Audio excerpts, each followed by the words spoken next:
जो हमने अभी अभी पढ़ा, नेट इलेक्ट्रिक फील्ड। अब इन्होंने ये के कैसे लिख दिया सर, ये तो बहुत बड़ी बात है। एक्स्ट्रा कुछ भी नहीं है, एक्सटर्नल फील्ड को ई नोट बोल दिया और जो अंदर फील्ड बनी है उसको क्या बोल दिया बच्चे, ईपी। क्यों ईपी बोला, ये एक्सटर्नल फील्ड है, ई नोट अंदर वाली फील्ड को ईपी क्यों बोला, क्योंकि वो कौन से इफेक्ट के कारण बनी है, पोलराइजेशन। पोलराइज। ये हो गया, तो नेट फील्ड कितना हो जाएगा, ईपी माइनस ई नोट माइनस ईपी, ईपी। और तुम्हें पता भी है वैसे नेट फील्ड क्या होता है, ई नोट बाय, पहले जो फील्ड था ई नोट बाय, उससे क्या हो जाएगा, के से डिवाइड। तो ई नेट की जगह ये वैल्यू पुट कर दो बस। ई नेट की जगह क्या लिख सकते हो, ई नोट माइनस ईपी, और E net is equal to E naught by K. तो के की जगह क्या आ जाएगा बताना sir, E naught divided by E naught minus EP. तो क्या यही नहीं है, इसने सीधा लिख दिया बस, इसने सीधा लिख दिया, ये आया यहाँ से। इसका भी स्क्रीनशॉट ले सकते हो, वैसे ही पड़े रहने दूंगा मैं ऐसे।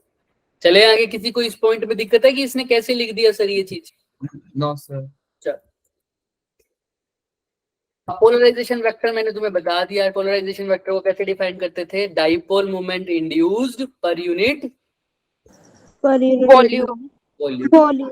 एक मॉलिक्यूल या एक एटम की बात कर रहा हूं, अगर n एटम्स हो तो किससे मल्टीप्लाई कर दूंगा, n से। ये है डाइपोल मोमेंट और ये क्या है, पोलराइजेशन। पोलराइजेशन, तो n से मल्टीप्लाई कर दिया। तो सर अब इसी को थोड़ा सा रीअरेंज करके क्या ऐसे लिख सकता हूँ क्या, बताओ, v को यहाँ लिख सकता हूँ, बताओ, कुछ भी नहीं किया, v को यहाँ लिख, तो n बाय v number of atoms per unit volume. इसको डिफाइन कर देते हैं स्मॉल n से, और साथ में क्या है, डाइपोल मोमेंट। इसी को पोलराइजेशन वेक्टर भी कह सकते हैं। लेकिन अब यहाँ पर डाइपोल मोमेंट इंड्यूस्ड नहीं है पर यूनिट, ये सिंपल डाइपोल मोमेंट है, पर यूनिट वॉल्यूम नहीं है। लेकिन यहाँ पर ये क्या है, number of atoms per unit volume. Use करोगे, अगर ये इक्वेशन यूज करोगे तो यहाँ पे dipole moment per unit volume है। अगर ये यूज करोगे तो यहाँ पर कौन है पर यूनिट वॉल्यूम, नंबर ऑफ और यहाँ पर ये तो डाइपोल मोमेंट है। क्लियर है ना सबको ये बात? मेरे को ये बताओ, इन्होंने जो फॉर्मूला लिखा है उस इसमें क्या है बताओ, number of atoms per unit volume है, ये dipole moment per unit volume है? Number of atoms. फिजिक्स में हमारा ज्यादातर स्मॉल एंड यूज ही इसीलिए होता है, नंबर ऑफ एटम्स या नंबर ऑफ किसी भी चीज का पर यूनिट वॉल्यूम जब भी ऐसा रिप्रेजेंट करते हैं उसको हमेशा स्मॉल एन से करते हैं। और सिर्फ नंबर को रिप्रेजेंट करना हो तो किसको कैसे करेंगे, उसको कैपिटल एन से। याद रखना, small n is equal to n by capital V, number per unit volume. Clear है क्या सबको? Yes sir. Yes sir. तो भाई इसकी यूनिट है यहाँ पर coulomb per metre. Dielectric strength. अब भाई डाइलेक्ट्रिक ने पोलराइजेशन का बिहेवियर क्यों शो किया, क्योंकि उसके एक्सटर्नल में हमने किस में रखा था, एक्सटर्नल इलेक्ट्रिक फील्ड में रखा था। इसी कारण उसने पोलराइजेशन का फिनोमेना शो किया। अगर ज्यादा एक्सटर्नल फील्ड में रख दूं तो पोलराइजेशन भी क्या होगी डाइलेक्ट्रिक की, ज्यादा। और ज्यादा फील्ड बढ़ाऊं तो पोलराइजेशन भी ज्यादा, और फील्ड बढ़ाऊं और ज्यादा, और फील्ड और बढ़ाऊं। एक टाइम होगा कि वो भी कम ज्यादा से ज्यादा थोड़ा बहुत ही सहन कर पाएगा। कितना सहन कर पाएगा, कभी तो उसकी भी लिमिट आएगी ना। तो जब बहुत ज्यादा एक्सटर्नल फील्ड दे दिया तो डाइलेक्ट्रिक भी कहता है बस भाई मेरी स्ट्रेंथ इतनी थी, उसके बाद डाइलेक्ट्रिक का ब्रेकडाउन, बस इससे ज्यादा मैं नहीं कर सकता। तो वो डाइलेक्ट्रिक स्ट्रेंथ क्या होता है कि कितनी मैक्सिमम फील्ड वो सहन कर सकता है, maximum value of the electric field that can be applied to the dielectric without its breakdown is known as dielectric strength. तुम कितनी एक्सटर्नल फील्ड उसको प्रोवाइड कर सकते हो जब तक उसका ब्रेकडाउन नहीं हो जाता। क्लियर है? Yes sir. ये डिफरेंट की है, जैसे एयर के लिए डाइलेक्ट्रिक स्ट्रेंथ कितनी है, इतना फील्ड दे दो सहन कर लेगा, उसके बाद उसके मॉलिक्यूल्स का ब्रेकडाउन होने लग जाएगा, मतलब ठीक है। ऐसे पायरेक्स के लिए 14 वोल्ट पर मीटर, किलो वोल्ट पर मीटर, मिलीमीटर पर। रबड़ के लिए कितना है, 21। इसके बाद वो उसका डाइलेक्ट्रिक ब्रेकडाउन हो जाएगा, इतनी ही उसकी स्ट्रेंथ है। समझ में आ रहा है? माइका के लिए 160 to 200। तो इनके बाद इसका डाइलेक्ट्रिक ब्रेकडाउन शुरू हो जाता है। इतना ही इलेक्ट्रिक फील्ड ये सहन कर पाएंगे। क्लियर है? Yes, sir. Yes, sir. Capacitance of parallel plate capacitor with dielectric slab, ये तो कर चुके हैं सर। अभी पता है ना डाइलेक्ट्रिक डालते ही कितने टाइम्स बढ़ जाती है कैपेसिटेंस। K times. लेकिन वो तब जब उस कैपेसिटर के पूरे रीजन में क्या डाली हो, डाइलेक्ट्रिक। लेकिन अगर सिर्फ टी थिकनेस की डाइलेक्ट्रिक डाली हो, देखो ये कैपेसिटर है, इसके अंदर सिर्फ टी थिकनेस की डाइलेक्ट्रिक डाली है, दिख रही है? Yes, sir. तो ये टी थिकनेस की डाइलेक्ट्रिक इसमें डाली हुई है। अब क्या होगा सर? क्लियर है?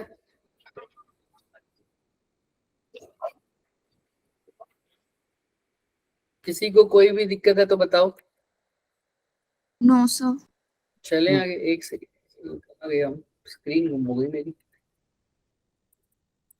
चल, अब इसमें क्या आएगा? कैपेसिटेंस तो इंक्रीज होगी, लेकिन अब पूरे रीजन में है क्या dielectric? No, sir. T thickness का है। अब क्या होगा सर? देखो भाई, इंटरनल फील्ड तो बनेगा, लेकिन सिर्फ कितने रीजन में बनेगा? इतने रीजन में, राइट? बाकी सारे ये जो खाली रीजन है उसके अंदर फील्ड कितना होगा, बता सकता है कोई? इस खाली रीजन में कितना फील्ड होगा? जितना पहले था कितना?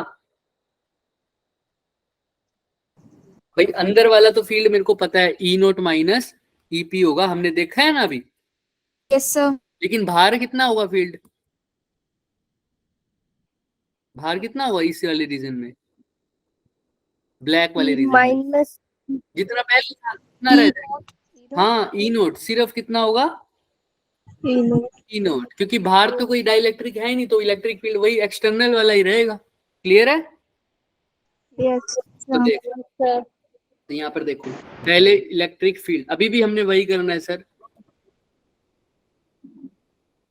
यहाँ पर मैं ही लगा देता हूँ, रुको, हम अपने आप करते हैं, थोड़ा सा दिक्कत हो जाएगी तुम्हें। C इज इक्वल टू अभी भी क्या है सर? Q bye V। दिख रही है ये? देखो, अगर जिसको यहाँ तक समझ नहीं आता ये चीज, ये जो लिखा हुआ है ना, ये अभी मैं बता दूंगा कैसे करना है, लेकिन अभी के लिए हम जो कर रहे हैं उसको समझोगे। क्लियर है सबको मैं जो बोल रहा हूँ? Yes, sir. यस सर चलो, हमें पता है sir C is equal to क्या होता है? Q upon V। अब V को हमने सीधा लिख दिया E by E multiply by D. D। अब इलेक्ट्रिक फील्ड निकालते सर। इलेक्ट्रिक फील्ड दो तरह के होंगे सर, एक तो सर बाहर इलेक्ट्रिक फील्ड होगा, और एक कहाँ होगा सर? अंदर देख, यहाँ पर देख रहे हो, इलेक्ट्रिक फील्ड दो तरह के निकाल रखे हैं सर इन्होंने। अगर तुमने इलेक्ट्रिक फील्ड नहीं डाले तो तुम पोटेंशियल की वैल्यू भी डाल सकते हो सीधा। किसकी वैल्यू? पोटेंशियल हम जैसे हम पहले करते थे ना, हम उसी को वैसे ही करते हैं। तो E इंटू डी लिख सकता हूँ पोटेंशियल को, तो पोटेंशियल को ही निकाल लेते हैं पहले। आओ, पोटेंशियल को क्या लिख दिया? V is equal to E multiply by D. अब इलेक्ट्रिक फील्ड पोटेंशियल किस किस की वजह से? एक तो बाहर वाले रीजन में, भाई अगर इस टी रीजन के अंदर पोटेंशियल देखूं तो इलेक्ट्रिक फील्ड कितना है? सिर्फ इस sir E note minus D minus T. EP, और मल्टीप्लाई कितने रीजन तक है? ये सिर्फ कितने रीजन तक है ये इलेक्ट्रिक फील्ड? अगर मैं सिर्फ डाइलेक्ट्रिक वाले रीजन की बात कर रहा हूँ, कितने रीजन तक है? Sir, T. T। तो D की वैल्यू यहाँ पर आ जाएगी T। ये तो आ जाएगा अंदर वाले वाला पोटेंशियल, और बाहर वाले का पोटेंशियल कितना होगा जो बच गया? उसके अंदर इलेक्ट्रिक फील्ड कितनी है? E नोट ई नोट बच्चे, ई नोट। बाहर एक्सटर्नल फील्ड में कितनी है? ई नोट है। और कितने रीजन रहे? इनका रीजन की length D minus total D थी, तो ये बची हुई की लेंथ कितनी हो जाएगी? D minus T. Total potential difference यही नहीं हो जाएगा क्या? Yes, sir. तो बस इसकी वैल्यू पुट कर दो। Q की जगह Q लिखा, V की जगह आप क्या लिख सकता हूँ बच्चे? E note minus EP multiply by T, multiply by में क्या हो जाएगा? E note into D minus T. Clear है क्या? प्लस में, सॉरी। यस सर किसी को कोई डाउट? यहाँ तक कोई डाउट? नो पक्का? यस सर, बताओ, कोई डाउट नहीं। बता दो। कोई डाउट है तो पूछ सकता है बच्चे, आराम से पूछ ले। करें आगे? Yes. Yes, sir. हाँ बोलो बोलो। Yes, sir. Yes, sir. करो आगे। क्यू, अब इसको खोल दो, ये क्या बन जाएगा, E naught T minus EPT plus E naught D minus, E not T. दिख रहा है क्या? ई नोट टी से ई नोट टी Yes, तो sir. कट ही रहा है, दिख रहा है? Yes, sir. दिख रहा क्या कह रहे हो? कट रहा है ना, सबको दिख रहा है? है। Yes. Yes, क्या sir. क्या रह गया? E naught minus EP multiply by में, sorry, E naught D minus EP T. किसी को कोई डाउट यहां तक? देख लो, कोई डाउट? No, sir. So, अच्छा, और क्या कर सकते हैं सर? ई नोट टी लिखो ना, ई नोट टी। तुम इसको अपने हिसाब से कर सकते हो, जैसे फॉर एग्जांपल मैं एक और बात बताऊं किसी बच्चे को, कोई बच्चा ई नोट माइनस ईपी को क्या लिख सकता है? अगर तुमने ऐसे नहीं करना तो इसको तुम और भी आसान से कर सकते हो। कल अभी हमने पिछली वैल्यू निकाल के हटे हैं, ई नोट माइनस ईपी को क्या लिख सकते हैं हम? E net. याद है किसी को? E net. हाँ वही, देखो देखो मैं बताता हूँ, ये वैल्यू लिखी थी किसी ने, E naught divided by E naught minus EP, याद है? Yes, sir. के को लिखा था, तो यहाँ पे ई नोट माइनस ईपी को क्या लिख सकता हूँ? E not upon upon K. हाँ, E naught upon ई नोट अपॉन के मल्टीप्लाई बाय में क्या है, टी, प्लस में क्या है बच्चे, ई नोट इंटू डी माइनस, और आसान हो गया। देखो अब सिर्फ ई नोट को कॉमन ले लो तो क्या बच जाएगा, टी बाई के by K plus D minus minus T. T. ये हमारी कैपेसिटेंस की वैल्यू हो जाएगी, दिख रही है क्या सबको? Yes, sir. Yes, अब sir. चाहो तो तुम इसकी भी वैल्यू Yes, sir. पुट कर सकते हो, क्या सर? क्यू की जगह तो क्यू लिख दो, ई नोट की जगह क्या लिखते थे, सिग्मा ओवर Epsilon naught. और यहाँ पर क्या आ जाएगा, टी बाई के माइनस डी माइनस T. किसी को कोई doubt? Sorry plus T minus T है ना, हाँ प्लस टी माइनस टी। किसी को कोई डाउट? No, sir. अब फिर से वही सिग्मा को फिर से क्या लिख सकते हो, charge per unit Area. Yeah. Wall. Area, ठीक है, मल्टीप्लाई बाय में वही T plus D minus T, Q से क्यू कट गया, एप्सिलॉन नोट भी है नीचे ना, तो क्या बन जाएगा ये एप्सिलॉन नोट ऊपर जाके,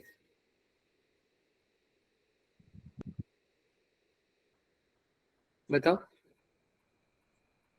जिसको यहाँ पे समझ नहीं आ रही ना, मैं रब कर देता हूँ, ऊपर ही लिख देते हैं। यहाँ तक पहले तो बताओ किसी को कोई डाउट है? No, sir. अभी वही हम चार्ज को पुट कर दो या सिग्मा को पुट कर दो, चार्ज को भी तो लिख सकते हो सिग्मा की फॉर्म में, ऐसे भी कर सकते हो। चार्ज को सिग्मा की फॉर्म में लिखोगे तो क्या आ जाएगा, charge is equal to sigma into Area. Area. Divided by sigma by epsilon naught, और अंदर क्या रह जाएगा, D plus T by K minus T, या उल्टा भी लिख सकते हो, जैसे तुम्हारा मन करे वैसे लिख दो। मैं सिर्फ अप्रोच बताने वाला हूं तुम्हें, क्या लिखोगे इसको, ऐसे भी लिख सकते हो, कोई ऐसे भी लिखेंगे, डी टी बाई के प्लस डी माइनस टी। अब सिग्मा से सिग्मा कट गया, एप्सिलॉन नोट ऊपर चला जाएगा, तो क्या बच गया सर, ये A epsilon note over D by के प्लस डी माइनस टी, दिख रहा है? Yes, sir. किसी को कोई भी डाउट है तो पूछ लो। No, sir. ये आंसर आ गया वैसे हमारा, लेकिन मैं इसको भी देखना सिखाऊंगा कैसे लर्न करना है इसको।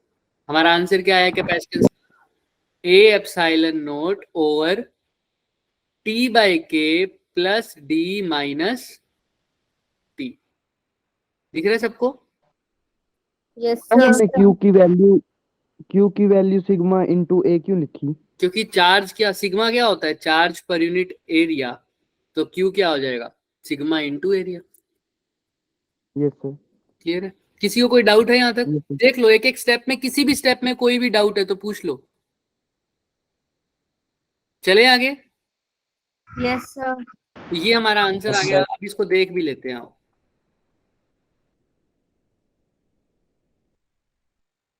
इसको यहाँ पर अगर तुम कंफ्यूज होते हो ना, इसको छोड़ दो, हमने जो आंसर निकाला है वही देखते हैं। इसको हटा दो। ब्लैक कहाँ गया? ये फॉरगेट इट। ये सब वही है जो हमने अभी सोल्व किया है। ये फॉर्मूला दिख रहा है जो हमने अभी लिखा हुआ है नीचे नीचे, Yes, sir. इसको देखो बस, इसी से तुम्हारा काम होगा। अभी यही फॉर्मूला निकाला है क्या हमने? देख लो ध्यान से। Yes, sir. C is equal to क्या है बच्चे? A epsilon naught over D minus T plus T by, By K. यही दिख रहा है।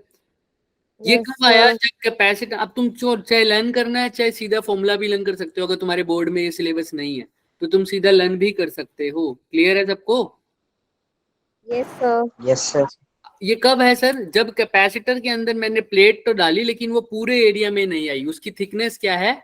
सिर्फ T है। उसकी थिकनेस क्या है बच्चे? T है। किसी को कोई डाउट है यहाँ तक? तब फॉर्मूला क्या लगेगा? मैं दोबारा बोल देता हूँ। C is equal to A epsilon naught over D by T, sorry D minus T plus T by K। दोबारा बोलो, D minus T plus T by K. K। अच्छा सर, अगर मैं पूरा भर देता था कैपेसिटर को डाइलेक्ट्रिक से तो आंसर क्या आता था कैपेसिटेंस का? जब पूरा भर देता था, पिछले केस में निकलवाया था। A epsilon of K upon D. यही आता था ना? K टाइम्स Yes, बढ़ yes, जाता। sir. चलो चेक करते हैं। पूरे भरने का मतलब T किसके इक्वल हो जाए? अगर इसको पूरा भरना है मेरे को यहाँ से यहाँ तक सारे को, तो थिकनेस किसके इक्वल हो जाए? D. D के, तभी भर सकता है ना। तो इस फॉर्मूले में T को D के इक्वल रखना, रखो।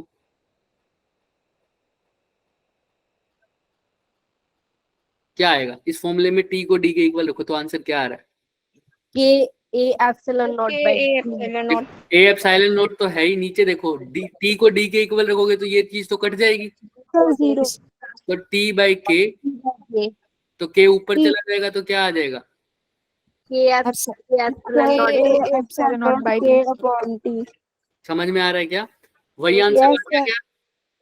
Yes, sir. किसी को कोई डाउट है तो बताओ। वही इन्हीं को कॉमन ले रखा है, लेकिन बच्चे ये याद मत करना, ये कंफ्यूज कर देगा। जो हमने करवाया हुआ है वहीं तक कर लेना। इसी को कॉमन लेके आंसर ये निकाला हुआ है, ठीक है? Yes, sir. कंफ्यूज हो जाओगे वरना। तो पहले मुझे ये बताओ, किसी को दिक्कत आई? अगर कैपेसिटेंस को पूरा भर दूं डाइलेक्ट्रिक से तो आंसर कितने टाइम्स बढ़ जाएगी कैपेसिटेंस? 8 times. वरना आंसर क्या आएगा? A epsilon naught divided by D minus T plus T by K। तो आओ देख लेते हैं। अगर पूरा भर जाते तो T D के इक्वल आ जाती है। अब तुम आंसर खुद ही बता दो, क्या आना चाहिए? Sir, K epsilon naught by D. K times बढ़ गई ना, सीधा ही लिख दिया इसे। ठीक है, क्लियर है सबको? आज इतना ही था ये डेरिवेशन। लेकिन ये चीज है एक जो बहुत इंपॉर्टेंट है कि जब बैटरी को डिस्कनेक्ट करूंगा तब क्या होगा, जब बैटरी को कनेक्ट करके रखूंगा। अब भाई डाइलेक्ट्रिक तो डाल दिया लेकिन बैटरी को क्या कर दिया? डिस्कनेक्ट कर दिया। एक केस ये होगा डाइलेक्ट्रिक भी डला हुआ है और बैटरी भी कनेक्टेड है, तब क्या फर्क पड़ेगा? समझ रहे हो? देखो, Yes, sir. चार्ज तब तक सेम रहेगा, चार्ज ऑक्यूपाई होता रहेगा कैपेसिटर पे जब तक वो फुली चार्ज नहीं हो जाता। जब तक चार्ज होता रहेगा जब तक वो बैटरी कनेक्टेड है उसके साथ। जब बैटरी कनेक्ट नहीं होगी तो चार्ज जितना था उतने का उतना ही रहेगा। तो देखो, जब बैटरी क्या हो, डिस्कनेक्ट हो जाए तो चार्ज क्या रह जाएगा? पहले की तरह। दिख रहा है? Yes, sir.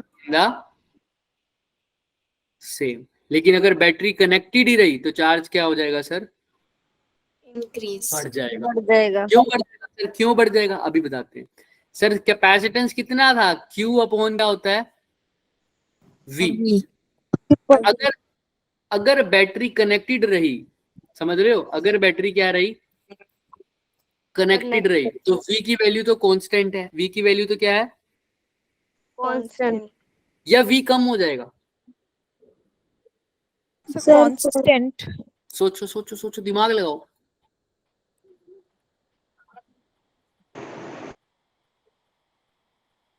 कम हो जाएगा सर। बताओ बताओ, सर डिक्रीज, सर कांस्टेंट, सोचो, दिमाग लगा के थोड़ा सा। सर से चलो कोई बात नहीं, अभी इसी को डिस्कनेक्टेड से करो, फिर तुम्हें कनेक्टेड अपने आप समझ में आएगा। सर बैटरी डिस्कनेक्टेड थी, चार्ज सेम रहेगा या नहीं रहेगा, ये बताओ।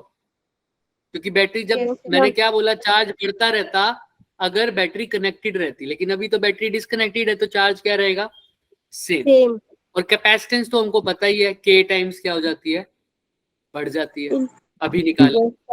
इलेक्ट्रिक फील्ड अगर बैटरी को हटा दिया, बैटरी को हटा दिया तो तुम्हें पता है कि भाई अगर पहले एक्सटर्नल फील्ड ई नोट था, अब कितना हो जाएगा, E naught minus EP EP. याद है ना, अभी किया था। ये कब Yes, था, जब sir. बैटरी को हटा दिया। अगर बैटरी को ना हटाता तो ये एक्सटर्नल फील्ड भी तो और देता ना, और ज्यादा एक्सटर्नल फील्ड देता रहता, ई नोट की वैल्यू भी बढ़ जाती ना। यस अब सर जैसे देता रहता, लेकिन अभी तो ई नोट की वैल्यू क्या है सर, फिक्स है, क्योंकि बैटरी को हटा दिया। अब ई नोट फिक्स है तो बाहर से अंदर से एक और इलेक्ट्रिक फील्ड बनेगी, जिसको क्या बोल दिया था, ई, क्या बोल दिया था, electric field due to polarization, तो ई नोट के कारण अब ई नोट जितना पहले था अब उसकी वैल्यू और कम कर दी, तो ई नोट माइनस क्या हो गया, ईपी। तो इलेक्ट्रिक फील्ड क्या हो गई उस केस में, डिक्रीज हो गई। ये कब है, जब बैटरी को क्या कर दिया, डिस्कनेक्ट ठीक है। चार्ज तो वैसे का वैसा रहा, कैपेसिटेंस बढ़ गई है, इलेक्ट्रिक फील्ड कम हो गई। अब देखो, अगर इलेक्ट्रिक फील्ड कम होगी तो तुम्हें पता है इलेक्ट्रिक फील्ड और पोटेंशियल डिफरेंस का formula V is equal to V by D. Electric field कम हुई है तो पोटेंशियल डिफरेंस भी क्या होगा सर, डिक्रीज, कम होगा है ना, सिंपल सी बात है, कम हो जाएगा। पहले इलेक्ट्रिक फील्ड थी V बाई डी, अब इलेक्ट्रिक फील्ड भी K टाइम्स कम हो गई, तो पोटेंशियल भी कितने टाइम्स कम हो जाएगा, K टाइम्स, टाइम या जितने हम करना चाहें उतने टाइम। मतलब अभी अगर K डाइलेक्ट्रिक है तो K टाइम्स, ठीक है। और एनर्जी क्या रहेगी सर, सेम रहेगी। एनर्जी क्या रहेगी, सेम रहेगी। Same. सर क्यों सर, एनर्जी का फॉर्मूला बताओ मेरे को क्या होता है, हाफ, CV स्क्वायर, हाफ तो कांस्टेंट है, इससे कोई फर्क नहीं पड़ रहा है। कैपेसिटेंस कितने टाइम्स बढ़ गया, K टाइम्स, K टाइम, लेकिन पोटेंशियल भी कुछ टाइम क्या हो गया, डिक्रीज, कम हो गया। कैपेसिटेंस में बढ़ गया, पोटेंशियल कम हो गया, तो एनर्जी लगभग क्या रही, लेकिन अभी इस ढंग से पढ़े तो और अच्छे से पढ़े। कोई बच्चा कह सकता है सर V स्क्वायर है, वो इस एक्सप्रेशन को भी देख सकता है। एक और फॉर्मूला था Q स्क्वायर बाय 2C, तो सी चार्ज कैसा रहा है sir, same. Capacitance K times, बोलो। इंक्रीज, तो अभी यहां से सर एनर्जी की वैल्यू क्या होनी चाहिए, कम या बढ़नी चाहिए, डिक्रीज, डिक्रीज, वहां पे तो क्या लिखा हुआ है, रिमेन्स द, सेम ऐसा कैसे हो सकता है, कोई बताना चाहेगा, सोचोगे इस पे। सर चार्ज की वैल्यू तो क्या हो रही है सर, सर इंक्रीज, इंक्रीज, नहीं चार्ज की वैल्यू क्या हो रही है, देखो बैटरी जब डिस्कनेक्ट है, चार्ज की वैल्यू देखो क्या हो रही है, सेम, सेम रह रही है, चार्ज सेम रह रहा है सर। कैपेसिटेंस तो क्या हो रही है, लेकिन डिक्रीज, बढ़ रही है सर। इंक्रीज, तो ये एनर्जी सेम कैसे रह रही है, कौन बता सकता है मेरे को, बताएगा कोई, ढूंढ के आओगे इसका आंसर, यस सर, पक्का। क्या क्वेश्चन है सर, अभी दोनों फॉर्मूले से देख लो, चाहे एक ये फॉर्मूला भी है ना, हाफ CV स्क्वायर। कैपेसिटेंस के लिए कैपेसिटेंस की वैल्यू K टाइम्स क्या हो रही है, इंक्रीज, इंक्रीज हो रही है, लेकिन पोटेंशियल की फिर क्या हो रही है सर, ओवर इफेक्ट होना किसका चाहिए, पोटेंशियल का होना चाहिए, क्योंकि V का क्या है, स्क्वायर है। तो पोटेंशियल क्या होना चाहिए, मतलब पोटेंशियल बढ़ रहा है, पोटेंशियल कम हो तो एनर्जी बढ़नी चाहिए। ऐसे यहाँ पर कैपेसिटेंस बढ़ रहा है तो एनर्जी कम होनी चाहिए। समझ नहीं आई सर, तो एनर्जी बढ़नी चाहिए या घटनी चाहिए, लेकिन आंसर तो दोनों ही गलत है। एनर्जी क्या रह रही है, सेम पढ़ के आओगे क्या, कैसे एनर्जी सेम रहेगी, यस पक्का। हाँ होमवर्क देखना। ऐसे ही इसके अपोजिट में ये एनर्जी का भी पता करके आना, लेकिन ऊपर वाले की बात करते हैं। चार्ज क्या रह रहा है, बैटरी कनेक्टेड हो रही है तो बढ़ रहा है, क्यों सर, अभी भी बैटरी कनेक्टेड है तो कैपेसिटर अभी भी चार्ज हो रहा है, समझ में आ रहा है? इसको फिजिकली समझो, चार्ज अभी भी बढ़ रहा है, तो मतलब बैटरी अभी भी कनेक्टेड है, तो चार्ज अभी भी क्या हो रहा है? बढ़ रहा है, तो इंक्रीज हो रहा है चार्ज। अब चार्ज बढ़ रहा है और कैपेसिटेंस तो हमको पता ही है सर, के टाइम्स क्या हो रहा है? बढ़ रहा है Increase. Sir increase electric field क्या है सर? सेम है। सेम रहे। क्यों? क्योंकि अभी बैटरी कनेक्टेड है, पहले बैटरी कनेक्टेड नहीं थी तो इसलिए इलेक्ट्रिक फील्ड कम हो पा रही थी, लेकिन अब कनेक्टेड है तो इलेक्ट्रिक फील्ड सेम, और इलेक्ट्रिक फील्ड सेम है तो पोटेंशियल भी क्या होगा? same Same. क्लियर है सबको? yes sir Yes, sir. E is equal to half CV square वाला तुम पता करके आओगे एनर्जी स्टोर, क्या ये सेम रहेगी? गलत भी हो सकता है, सही भी हो सकता है, गलत भी हो सकता है। अच्छा, इसको भी मैं दिखवा देता हूँ, हाफ CV स्क्वायर। अब यहाँ से तुम देखोगे तो कैपेसिटेंस बढ़ रही है, पोटेंशियल सेम है, तो एनर्जी भी क्या होनी चाहिए सर? इंक्रीज हुई। तो हो रही है, लेकिन यहाँ पर एनर्जी स्टोर क्या हो रही है सर?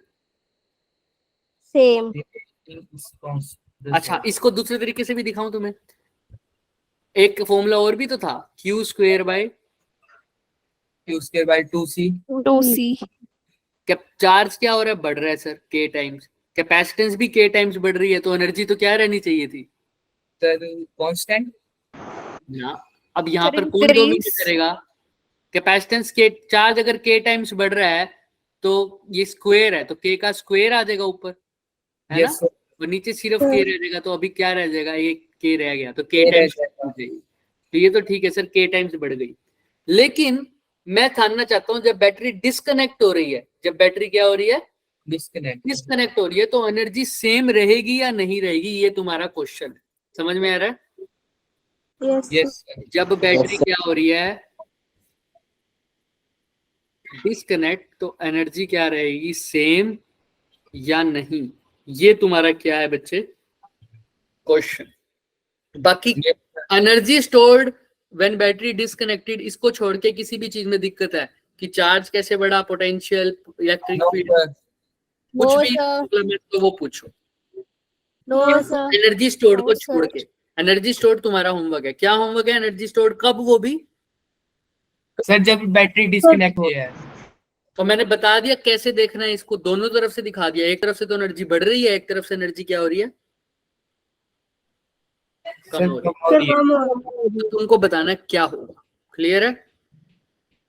yes sir जिसको कुछ पूछना है तो वो पूछ सकता है, वरना बच्चे जा सकते हैं, no sir वरना जा सकते हो बच्चे।